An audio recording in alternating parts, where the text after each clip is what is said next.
guys, Mike here at Russ Darrow Mitsubishi. Just going over a comparison as far as what's the difference between a Mirage and a Mirage G4. The biggest difference is on the G4 it's going to be a full sedan, so you're going to have your 4 doors and a trunk. On your standard Mirage it's going to be more of a hatchback, so you'll see it more from the side profile here.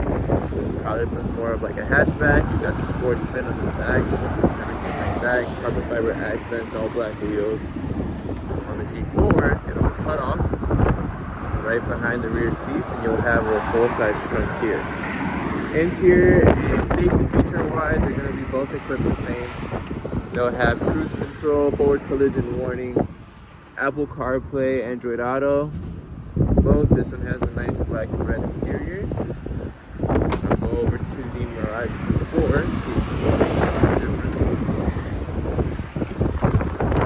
Interior-wise, it's going to be the same here. Still have Apple CarPlay, forward collision warning, climate control, everything like that.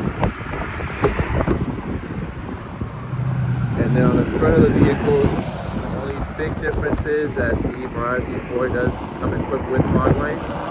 That's where our standard Mirage does not. Overall, if you have any additional questions, anything like that, feel free to reach out to us here at Russ Darrow Mitsubishi. Phone number is 262-506-3150. And thank you guys very much. Hope you have a great rest of your day.